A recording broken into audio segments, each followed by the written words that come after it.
Good afternoon, I'm Vashan Brown with the Midday News. A special welcome if you're watching on onespotmedia.com. The woman accused of leaving her 4-year-old son at home in Rivoli, St. Catherine unsupervised on several occasions is now in police custody. The woman has been charged. The child is said to have Down syndrome. Residents claim that the woman left the child for days without food. They also claim that this has been going on for at least 3 years. And of course, we'll continue to monitor this story and provide you with more information in subsequent newscasts. The man who was arrested in connection with a voice note which was being circulated on social media in which a 12-year-old girl claimed she was being followed by a truck driver has been released. Investigators say the man was released following instructions from the Director of Public Prosecutions that there was insufficient evidence to lay charges against him. However, a senior investigator told the TVJ News that the cops are still investigating the suspect. The truck driver was arrested on May 5 after the voice note went viral. The girl claimed that the incident happened in Portmore, St. Catherine. The Jamaican Institute of Architects is raising concern about some of the ramps constructed at public facilities as part of yesterday's Labor Day activities. The ramps were built at schools, health centers and other public agencies to create access for members of the disabled community. President of the Institute, Christopher Liu, says several of the ramps were not built to international standard and could be dangerous to wheelchair users. However, Mr. Liu did not indicate which ramps were not constructed in line with international specifications. A ramp that is too steep becomes a slide. The purpose of a ramp, 1 unit rise for 12 unit run. So if you have a riser and a tread, then you are going up one step. A step in a price approximately 7 inches then. You are going to need 7 units of rise times 12, 7 feet of run. You can see the problem. The reason why that slope is what is required is because it is assuming that a person in a wheelchair can go up the ramp on their own steam. Not everybody in Jamaica is going to have someone assisting them, pushing them in their wheelchair. And the more dangerous thing is coming down the ramp by themselves. He added that some ramps at private sector buildings are also not built to international specifications. Education Minister Senator Ruel Reid is disputing claims by opposition Senator Wensworth Skeffrey that he failed to fulfill a promise to pay fees for tertiary students who were facing deregistration last year. This was the comment made by Senator Skeffrey on the weekend. Couple of weeks ago, the UWI said they're not getting the money yet. I'm issuing a call tonight, calling out the Minister of Education to come clean by Monday morning, if latest Tuesday, and tell the reality. Have you paid that 100 million that you promised the poor people's children of Jamaica so they could have sat their exam last year? However, Senator Reid says the money was paid last year, and he says the government also helped students this year. The arrangement we made last year continued this year. We made good on the arrangement we had last year regarding the JAMVAT assistance, as well as those who we directed through SLD. We actually stood behind for one of our students in that regard. So the ministry has been very proactive, and again, we intervened this year when intervention was required. In April 2017, the government said it allocated $300 million to help financially challenged Jamaican students at the University of the West Indies Mona campus, the University of Technology, and the Caribbean Maritime University.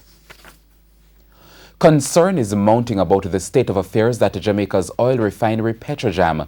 A union representing workers at Petrojam has joined the call for an urgent investigation into alleged widespread nepotism and corruption at the entity. The call was first made by opposition spokesman on science and technology Julian Robinson in Parliament on Tuesday.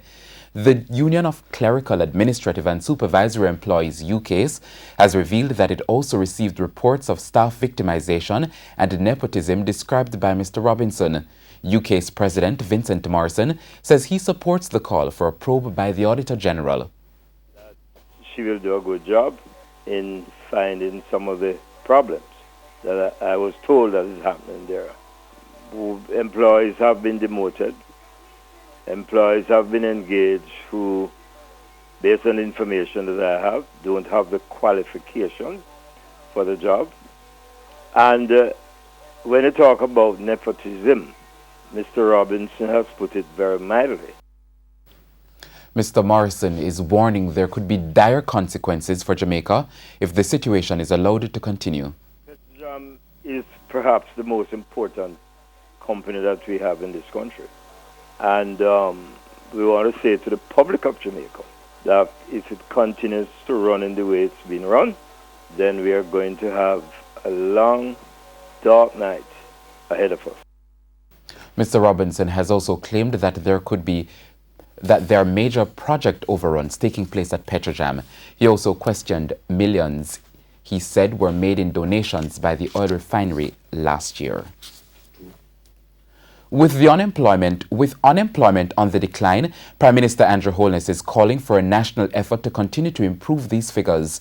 Prime Minister Holness said the government has been proactive in implementing policies that ensure education and training institutions are equipped to produce a productive workforce. Here is TVJ's Shamela Mitchell with that report. Earlier this year, the Statistical Institute of Jamaica, Statin, reported that the country's unemployment rate has fallen below 11% in October 2017, returning to levels recorded nearly 10 years ago. A good sign for Prime Minister Andrew Holness and his Jamaica Labour Party-led government. In fact, it has the two reports that have come has shown that unemployment continues to decline significantly. Now, unemployment is somewhere about 9.7%. More Jamaicans are now employed than any other time in our history. Mr. Holness says what this means is that the government is working with the private sector in creating more jobs for persons, which brings in more income. And one other piece of good news that comes as a result of employment is that poverty is on the decline. When more people have income, more men working, they can address the issues that cause them to be poor.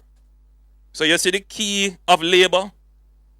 We get your labor into work and we get your labor into employment. The Prime Minister says the policy of the government is for every Jamaican to be involved in some kind of work, which is why the government has created programs including the Jamaica National Service Corps, which targeted young people. A part of the program is for them to give back. So we bring them into the army where they are learning critical life skills, critical employment skills.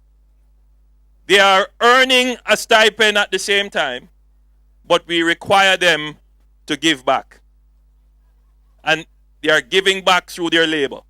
Mr. Holness was speaking at a Labor Day project at the Cumberland Health Center in Portmore, St. Catherine on Wednesday. Shamela Mitchell, TVJ News.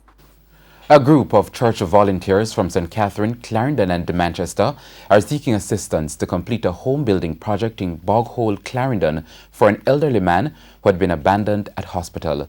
The senior Keith Stewart, who is blind, has been discharged from hospital after having one of his legs amputated.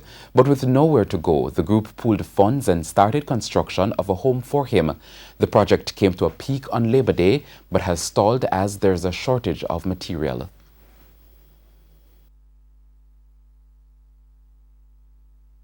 And we are hoping to have it up as soon as possible. But we really need help. We are soliciting help from corporate Jamaican and also from private citizens that he can be here as soon as possible. We don't mind if this structure is completed within the next month or 2 months, that he can be home. Because they really want him out of the hospital and they want to be home. While they're seeking assistance for this project, they're also making an appeal to other groups like their own to take the time out to help elderly persons like Mr. Stewart who are in need. Not even making the house, but assist. Like some people in the area look at all that house top now, and there's nobody can say, all right then, so and so and so. You see, when rent fall, them wait, and there is nobody can say, boy, go to so and say, let them buy a couple sheet of zinc and take off that zinc and put on zinc and assist the local old lady. No, everybody just looking out for themselves. Time now for news on the regional scene. Barbadians are today voting to elect a new 30-member government. Reports from across the island indicate that residents have been turning out in their numbers to cast their ballot. Now, even before the scheduled 6 a.m. opening of the polls, there were long lines at several polling stations in Barbados. However, the Barbados Labour Party, BLP candidate for Christchurch East, is complaining of chaotic scenes at polling stations in the area and lines moving so slowly that people are getting frustrated and leaving without casting a ballot. The 542 polling stations scattered across the island opened at 6 a.m. local time and will close 12 hours later. The Electoral Commission said an estimated 255,654 voters are eligible to cast ballots in the election, and some voters turned up long before the polling stations opened. While the record shows 135 candidates and 7 political parties vying for control of the 30-member parliament, the contest is seen as a straight fight between the incumbent Democratic Labour Party, the DLP, of Prime Minister Frondell Stewart, and the main opposition Barbados Labour Party, the BLP, headed by attorney Mia Motley. Political observers and media commentators believe that Mr. Stewart, who led the DLP into a 16-14 victory in the 2013 general election, faces a tough task in repeating the feat.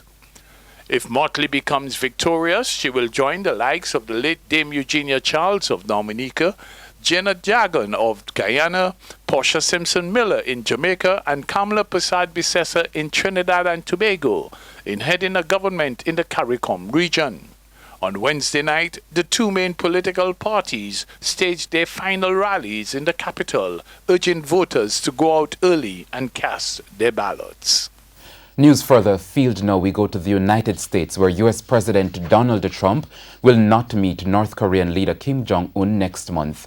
He announced in a letter to Kim released by the White House Thursday morning. The details from the CNN. We have now a letter from President Trump to Kim Jong-un. It's delivered, it's addressed, Mr. Chairman, we greatly appreciate your time, patience, and effort with respect to our recent negotiations and discussions relative to a summit long sought by both parties, which was scheduled to take place in Singapore. We were informed that the meeting was requested by North Korea, but that to us was totally irrelevant. I was very much looking forward to being there with you. Sadly, based on the tremendous anger and open hostility displayed in your most recent statement, and we can talk about that, Poppy, that's that recent statement about Vice President Pence, that the North Koreans put out last night. This is the key part now. I feel it's inappropriate at this time to have this long-planned meeting. Therefore, please let this letter serve to represent that the Singapore summit, for the good of both parties, but to the detriment of the world, will not take place. Your talk about your nuclear capabilities, but ours are so massive and powerful that I pray to God they will never have to be used. And we go now to sports. The favourite obliged in Wednesday's feature Mark My Word Trophy Open allowance contest over 9 furlongs and 25 yards at Caymanas Park. Here's Spencer Darlington with that report. Marvelous Marva set out in front from the get-go under Melissa Ward and proceeded to make it a gate-to-wire affair, surviving a late rush from Hovercraft. Hovercraft in close pursuit, a break back to dysfunctional now, asked to quicken as the tempo increased up front. Supertronics is second from the back and Time for Arms is last as a Marvelous Marva maintains that lead. Uncle Taff now feeling the sting of the stick as they come into the lane, and it's Marvelous Marva stepping just off the rail in the center. Uncle Taff on the outside. They charge down the stretch. Hovercraft is over against the rail. Time for Arms is taken wide for a run, but Marvelous Marva continues to lead them a furlong to catch Marvelous Marva. Can they do it? And now Ward pulls the stick out in the left hand, and Marvelous Marva maintains a lead inside the final 16th. It's Marvelous Marva. Hovercraft now asked to fly on the inside. Marvelous Marva driven to the max. May have held off Hovercraft in the Mark My Word. Marvelous Marva came home in 1:57 flat to win ahead of Hovercraft, Time for Arms and Uncle Taff completing the frame. Well, and I did exactly what the trainer told me to do. Well, the instruction wasn't to lead, but if I find myself leading, then no problem. She was very comfortable. I know her very well because I rode her before, I won on her, and I also exercised her in the morning. So I had no doubt about that winning that race any other. Meanwhile, the co-feature Labor Day trophy over 6 furlongs for high claimers, $600,000 to $550,000 claiming bracket, saw Loose Cannon at 9-1, creating a mild upset using speed to good effect at coming home under veteran jockey Talbert Howell, who is back home for a short stint. There was a double on the program for jockey Shane Ellis and a double as well for trainer Anthony Baba Nunes. Racing continues here on Saturday with the feature event being the Lotto Classic for the Governor's Cup. That's going to be the last major prep for the Jamaica Derby set for June 30. Reporting from Caymanas Park, I'm Spencer Darlington for TVJ Sports. And that's the Midday News. I'm Vashon Brown. Join us at 7 for a Primetime News package. On behalf of the news, sports and production teams, have a good afternoon.